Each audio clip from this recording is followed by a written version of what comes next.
What you saying, people? It's your boy Rough Diamond here. Hope you're having a good one. Welcome back to another video. We all know how useful choppers can be on the Warzone, and we also know how quickly things can go wrong. Either from dodgy flying, missiles locking, C4s, those relentless teams that shoot at the chopper from the ground, and even glitches. So in this video, I wanted to explain the best and most efficient way of flying a chopper, avoiding gunfire, dodging missiles, using flares, and general good practice. I'm sure a lot of you are sitting there saying, I know how to fly a chopper properly, I use them in every game, which might be true, but from what I've seen in the game since release, many players are still flying choppers wrong, in my opinion. But before I get into that, be sure to destroy the like button, smash the subscribe button, press the bell so you don't miss out on my next video, and leave a comment so I can feel the love. Right, let's get into it. You may have noticed you can't actually go that high in a chopper on the map of Verdansk. There are many reasons for this, and the sky limit for a chopper is a lot lower than when you deploy.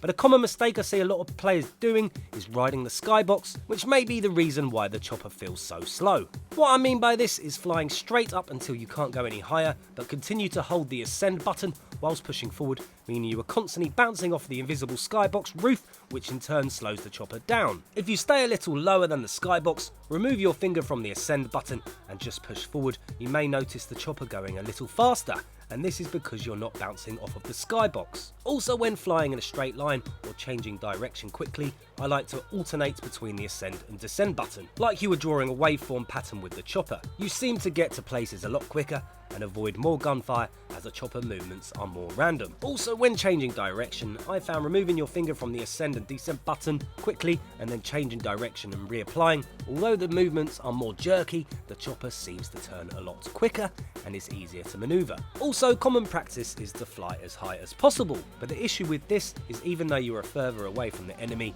you are in their line of sight for longer. So I try to stay as low as I can, but far enough away so I can't get hit by rockets, etc. If somebody starts shooting at the chopper, many would head up, but instead I like to head down and at an angle, making you harder to shoot at. And the main reason for this is because the lower you are, the more objects like buildings and trees will block the enemy's view. Basically, the higher you are, the longer you will be in the enemy's view for, and the lower you are, by the time the enemy have looked up, you're gone. Using this method may mean more people will shoot at you, but it also means more people will miss as you're harder to hit. The same rules apply to missile locking. If an enemy is trying to lock onto my chopper, I'll head towards the ground using objects like trees and buildings to block the lock. A trophy system is essential when flying around in a chopper and has saved our lives numerous amounts of times. But something else I've also realised is that you can't 100% rely on them, as I've still been blown out of the sky when I've had one on my chopper. If you want to put a trophy on your chopper, we found the best place to put it is on the back seats,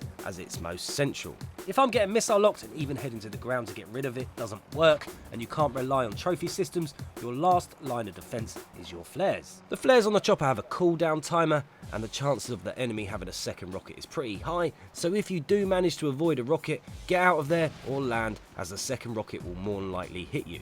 You'll notice many people when aiming at a chopper will keep it locked for a while before actually firing the rocket to see how the occupants of that chopper will react. The best thing I can say to do is stay calm and believe in your pilot, if they know what they're doing, that is. Then once the player decides to shoot that rocket, you'll get a missile incoming message on your screen. Once again, stay calm and don't start shouting. And the reason for this is so you can listen out for the rocket approaching. And once you hear the rocket approaching, release the flares, and you'll know it worked, as you'll be rewarded points and the missile incoming message will disappear. Even as a passenger, I wait until the very last second before the rocket hits, so I can plan my route and hopefully get a little bit further away. I found the shorter the missile lock-in and missile incoming messages are, the closer the rocket is being shot from. It may sound a little dangerous waiting until the last second, but as long as you can hear game sound clear enough, you'll hear that rocket approaching, and trust me, once you understand the mechanics, it's easy and you'll hardly ever fail. So breaking it down, fly low to use buildings as cover, but watch out for tall objects like lampposts and trees. Flying high also works in different situations, but be mindful it'll be harder to avoid gunfire and missiles. And if you do get a missile lock,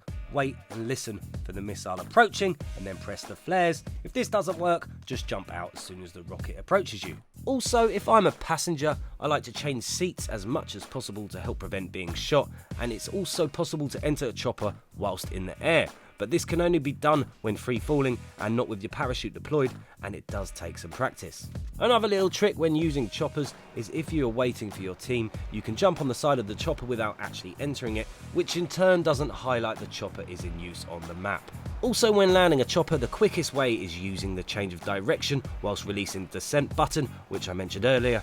Rock back and forth or circle around to get low. One way to prevent all that hanging around in the air, especially trying to land, is keeping that destination you want to land in mind as approaching it and then swooping low.